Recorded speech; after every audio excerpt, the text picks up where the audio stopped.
Thank you. Thank you very much for inviting me. It's really a pleasure to be here. Put this here. Maybe I'll need it for questions afterwards. Very interesting debates. I'm going to try and be hands-on. I will be talking more about perspective of enterprises and particularly the social economy type of organizations and enterprises. Thanks. I would have wanted to entitle this presentation's Laws, Myths, and Economy. Somebody already talked about myths, but I'll try and be more pragmatic.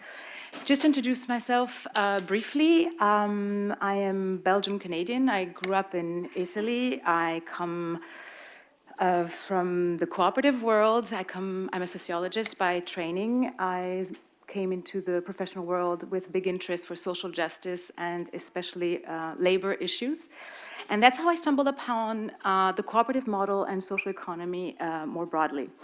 I have worked for decades in the links between research, lobbying, and networking, because I think that there's a lot of things to be done there, especially if you want to make a better world and change the legal frameworks. I'm just very new as a director of Social Economy Europe. I arrived about 4 months ago. So what Social Economy Europe does is it represents social economy at a European level. We also try to support the ecosystem of social economy and make it flourish and rise. But I will not be talking only about social economy. My presentation is going to happen in different parts. First, I will talk about the European challenges, because we work mostly at European level. European challenges and objectives, the role of enterprises in achieving those objectives. And I will also talk about how social economy can help overcome some of those challenges. But also I will end by questioning how we interpret, what is behind the legislation and how legislation and laws and regulations and policies can influence the way companies work, function. So let's go. So Europe is going through polycrisis, has been said, multiple crises. There is declining weight of Europe internationally. We have environmental challenges like we've never known. We have an aging population, it's been mentioned. We have high dependency on energy from other countries. Our economies are also highly dependent on the global supply chain. We've seen that, particularly with the COVID. And we also have digital innovation, which can be a threat for certain aspects and can be a huge opportunities for others. It depends, of course, how we manage it. So, what do we do? Can we continue to function as usual given all these challenges, or do we have to change our behaviors? Do we have to do it only as individuals, or do enterprises have a role to play in that as well? Well, I believe that the way we see the world, our beliefs, are going to have an impact on how we act in the world. And that as individuals, as enterprises, and as communities. What is the EU doing, and what is its aims? At a EU level, the two main objectives of the current Commission, which is almost ending, is to make the best of the green transition and to make the best of the digital transition, because we're lacking behind, especially compared to the US, but also to China. And what they want to do also is to make this twin transition, as they call it, they wanted to make it fair. So all the policies, all the objectives of the European Union are going to be embedded by these objectives. And when it comes to companies, there's going to be the industrial strategy that's going to be taking all these challenges on board. What does the European industrial strategy tell us? It says that Europe has to be more competitive globally, that it has to relocate its production in Europe. It has to be autonomous strategically, and it has also focused on small and medium enterprises, because we realize that more than 90% of our enterprises are small and businesses. I always forget the slides. When we look at a very recent publication from the European Union, which is called the Strategic Foresight Report this little graphic shows the key challenges to sustainability transition. So what does it say, basically? It says that we are going to, for a transition to happen in a smooth way, we have to be careful about the skills, because we're going to need new skills for the ecological transition. We also have to make sure that the quest for zero net emission goes in hand with well-being. But we also see that there's a threat to our democracies. In Europe, we have democracies, and these democracies are at threat. On the other hand, we have an erosion of social cohesion. It means that more and more people do not trust the governments to make these transitions. We also have a lot of pressure on funding. They are public and private funding resources, but they are under a growing demand for different objectives. And also the return on capital, the rising capital cost is an issue for the investors. And then we have the rise of a very different geopolitical landscape for Europe, where Europe's economic security is being jeopardized, and also the European global cooperation worldwide. So the EU calls upon the member states and the enterprises and the citizens to act for a green transition. So now we're going to focus on the enterprises. Can our enterprises, given the situation and given these objectives, can enterprises continue to function as they usually did? Is that going to help us to change and to reach the objectives of the European Union? No. But do enterprises have a role to play? For sure. Are they taking on that role? Well, it depends which ones, of course. And there's different discourses also as to how enterprises are acting on this. A lot of them are claiming, a lot of for-profit organizations are claiming social and green responsibility. Some are really doing it and they're really changing their practices. Others are clearly greenwashing and social washing. So how do we make a difference between those who are really making a difference, really changing their behaviors, and the ones who are pretending? Well, I cannot talk for nor like the classic for-profit business, but I can talk to you about a model that works at responding most of these challenges by essence, which is the social economy. So I don't know how familiar you are all with social economy. Okay. So it's a very heterogenic ecosystem, the social economy environment. These organizations and enterprises, they all follow three major principles. The first one is the primacy of people and the social objective over profit. The second one is to reinvest part or most of the benefits, when they exist, in carrying out the objective of the organization. And the third one is a democratic and or participatory governance. Some have just at minimum a General Assembly where everybody can be elected to the board, and the General Assembly elects the board and the decisions are voted. And then some even go as far as applying sociocracy to their ways of functioning. It can be very different. In terms of legal status, to put a bit of flesh on this, we're talking about nonprofit associations, we're talking about cooperatives, we're talking about foundations, we're talking about mutuals. In Europe, we're talking in terms of weight. We're talking about over 2.8 million enterprises and organizations. We're talking about over 14 million jobs, employees, and we're talking about 8% of GDP. And these numbers were from more or less 2015. And we believe that since COVID, there's been an increase in interest in these types of organizations, and statistics are being renewed and updated, but they're always a little bit late, right? So we'll have to wait for the next ones to come out. What sectors of activities are we talking about? So those are values, sorry, I just hate PowerPoints. What sectors of activities are we talking about? Well, basically, social economy is in any sector of activity. I've even heard about, not long ago, about an airplane company, which was a cooperative. So, but they are also active, social economy organizations and enterprises are also active in very important sectors of activities. Energy.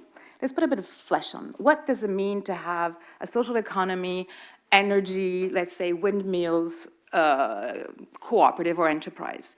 It means that so that you need to invest in people, citizens, like any one of you and or me in this room can invest in buying land and creating windmills, and we organize together, we decide where we're gonna buy, how we're gonna run the company, what's gonna be the business model, what's gonna be the cost, and we're not gonna pay profits to other external investors. We're gonna put a price that we can, of course, economically being viable, but we can decide where the money goes. Now, when we see how the major profit organizations that are distributing electricity are working today, it's not the way it's working.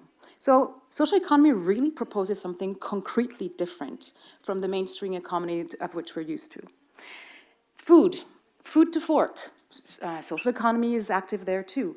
It can be independent farmers that come together to share tools through a cooperative, or it can be a short supply chain of distribution of the agricultural food to schools, community of citizens that want to pay directly the ones who produce rather than going through intermediary supermarkets. It's about the care economy. We were talking about the aging population. It's about people, nurses, who organize themselves to do services to elderly people. It can be about schooling, it can be about teaching. We even have cooperative banks and mutuals and insurances. And we also have a different model of housing, like community land trust, where the propriety is of a grouping and people can live in it as they want. And this type of model, I'm not gonna go into details, I'm not even an expert, but the idea is that this can stop the inflation on housing prices at a global level, if there are more of these organizations. These, and I could go on with other examples of which sectors of activities and how social economy functions. But I think you get the point. What the interesting point also of social economy is that it's been recognized by different international organizations like the United Nations, but also the ILO and the OECD, as participating to sustainable growth and also decent work. Often social economy organizations all over the world have supported women into going back to work and self-organizing and getting them out of informal work and to be able to declare their work, to get more support and mutual support. Social economy organizations are also making people that the market doesn't want because they're not efficient enough, they manage to make them work. I'm talking about disabled people, I'm talking about ex-drug addicts, ex-convicts. Social economy organizations re-put them into the labor market and re-give them a space in society and communities. And they do it by also being economically viable. But beyond that, because it's very much based on the community, now the community became very different from one social economy organization and enterprise to another, but they are often locally rooted, and they usually start out to answer the needs of the local community. And they also participate to social innovation, because they are an opportunity, they are a model where, as I said, the participatory governance is important. So people can come together, organize themselves to do community gardens in a place where there's no more gardens. During the pandemic, for example, it was often in social economy organizations that people decided to sew masks for people when we had short supplies for masks, to build masks also for the hospitals and so on. There are also a lot of links with the commons and the commons goods movement, and also with social innovation. When it comes to technology, for example, Uber was mentioned earlier, but there's also the riders, food delivery riders issue. There's also the movement of the platform co-ops, which is using technology, but with a social purpose, and saying instead of having all these people who are supposed to be self-employed and paid peanuts, the riders could organize themselves, use a digital platform, organize themselves, and decide how the business is run, how the wealth is created and redistributed, and make sure that people are paid correctly. And it's also a very strong part of the civic fabric. A lot of civil society organizations, NGOs that are fighting for social justice, a better environment, better climate, are in social economy and are nonprofit organizations or other forms of social economy enterprise and organizations. So it really participates to the socio-economic fabric, and it's Can it really help this environmental and digital transition? Well, I believe it does, because it's human-centered before all. And the aspect of democratic participation is crucial, because in our society, we vote in Europe, we can vote for the people who represent us, but then when we go to work, we're subordinate workers, or we are self-reliant, independent entrepreneurs. But can we leave democracy when we enter our workplace? It's a question that we should ask ourselves. And in social economy, this question of democratic participation is crucial. And I also believe that in times of great transition as the one that we're living now, we need more consultation between the different parties and different stakeholders. And this has to be done at all levels, being it legal questions, but also what's happening inside our companies. So, laws and regulation, they can enable or they can hinder certain behaviors of individuals, communities, and enterprises. Right now, for example, for social economy, there is a big negotiation going on, and it's called the Council Recommendation on Developing Social Economy Frameworks Conditions. Basically, the Commission recognizes the weight and the strength of social economy to answer and to support these twin transition, and it wants to support the development of its ecosystem, because I said earlier that social economy is 8% of the GDP in Europe, but between countries like Spain, where it represents 10% of GDP, and other countries where it's less than 1%, there's a big difference. And so this recommendation is really about how to create an ecosystem that helps the social economy flourish. Now, some would say that social economy just wants advantages.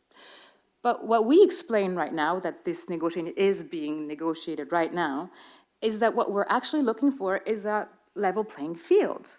Because if we want a social economy to strive, we need laws, measurements of what we're doing, taxation, public procurement legislation that takes into account a different way of doing economy that is more based on what society needs. And when I mean society, I also mean the environment, because if we don't have a healthy environment, there's no society running. But all our legislation, our rules, our taxation have been designed with an objective of growth, whatever the cost, of profitability for enterprises and investors, and a world that is considered as an infinite resource. But reality shows that in order for humanity to survive, in order for us to have a well-being, un buen vivir, as they say in South America, we need to rethink totally the way we produce, the way we consume, the measure of the impact. What is important? It was said this morning by the rector, is GDP the only value? Maybe a fair value would be how many people have enough to eat every day, how many people have enough decent housing. We calculate what we decide to calculate as something healthy for our society. We have to take into account how much enterprises can provide to well-being to the community. And we in social economy believe that we cannot separate society from economy. These two are very much embedded, and we have to understand that, and we have to have practices from enterprises that clearly bring these two together. Otherwise, we'll just continue business as usual, because what's the issue right now? The issue is that if we have some enterprises that internalize the social cost, they're paying well their workers, therefore it has more cost. It internalizes also the environmental impact of what it does, that has a cost.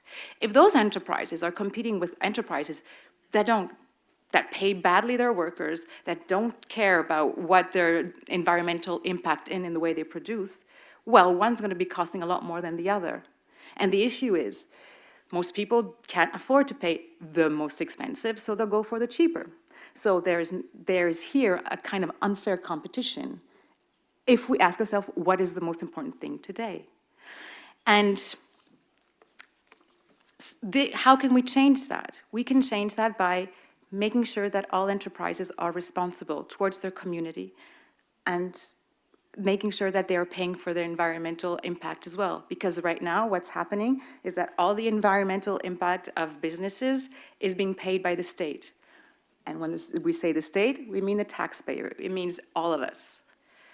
So we have to change that practice. And that's why it's important that we think of the legislations, the laws and regulation, and also the beliefs that are behind it. And what are the causes, what are the objectives as a community and society that we want? How do we want to function is a question that we really have to ask ourselves today. So I hope I've shown to you that there's not just one way of doing economy. There are other ways there. It's not mainstream yet. We hope that it will become at one point. But if we want that to happen, we really have to rethink, really, as citizens and as enterprises, how we produce, how we consume. And also, what do we mean by fair competition? What is fair? For who? I'll leave you with these questions, and I'm open to other ones. Thank you.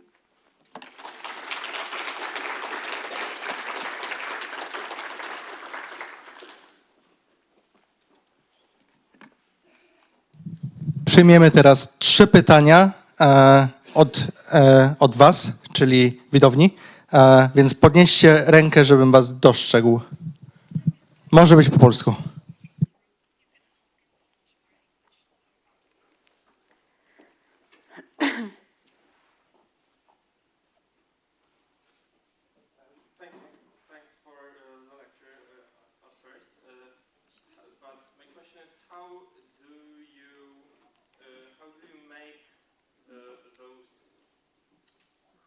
cooperative groups think globally, because one thing that I'm concerned with is the differences between in-state differences, like you said, between corporations and local groups. But on the other hand, how do you make sure that those local cooperatives don't think selfishly, but in a local way? Like, our group is our business, and the global south is, no, we don't care about it. Good question. Well, the cooperative movement is also about that. That's one specific aspect of social economy. It's one of the 4 families of social economy is the cooperative one, which is very strong, and it's actually organized globally. There is the International Cooperative Alliance, which brings together cooperatives of the whole world and makes sure that they cooperate as much as possible and so on. So there's always been in the DNA of cooperatives this will to go international and to act local and think global. Then, of course, it depends on the communities, what are the aims of the cooperative, etc. And from my experience, because I've worked for 15 years in a cooperative, and there is a lot of cooperation. There's a lot of exchange between cooperatives. The major issue to strive is actually more about getting the investment, because our investors are greedy. They want fast return on investment. I mean, our investors. Citizens, members of the cooperatives can invest in to buy shares in the cooperatives, but they know that they're not going to have a return with major gains. It's about making the project function. So it's more difficult. And once again, if we tackle what, at a legal point of view and a taxation point of view, what investors can expect, what is good for a society for investors to expect, maybe that will change, the game. But for now, it's not the case. There's a lot of discussions on green investment and social investment and so on, but it's a very complicated conversation going on with a lot of very divergent interests. So there's as well a quick question from the online public. Are there any countries in Europe where a substantial part of the economy is social economy? Essential, no, but I would say that 10% is already not bad. 1 in 10 is already great. And that would be more in France and Spain, where there's a big, and Italy also, actually.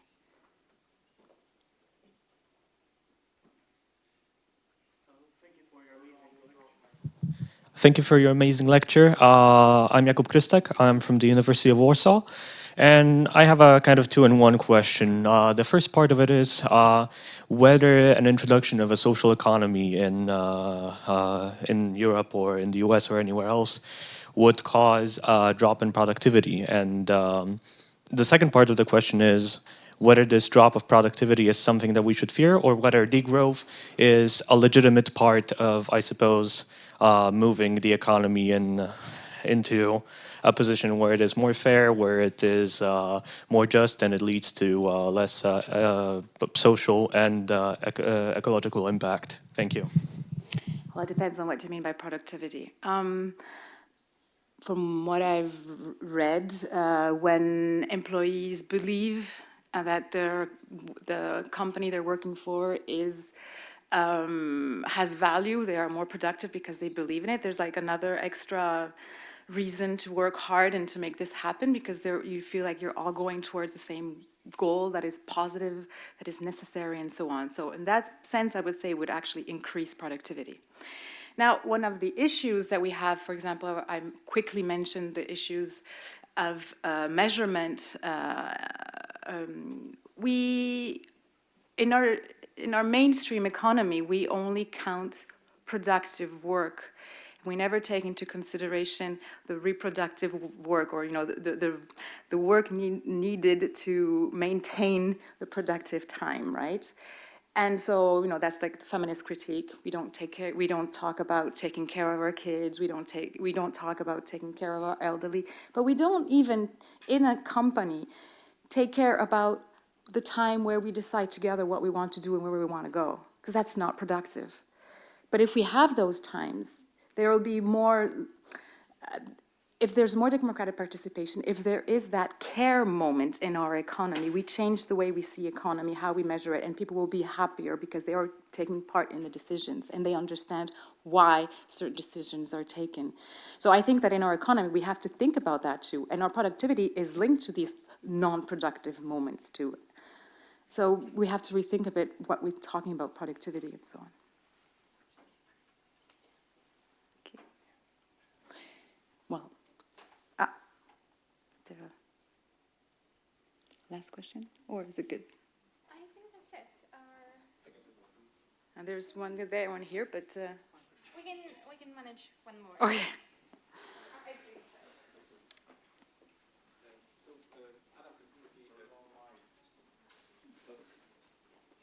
Does it work now? Okay. So Adam Kępiński, Partia Razem. My question would be, what would be your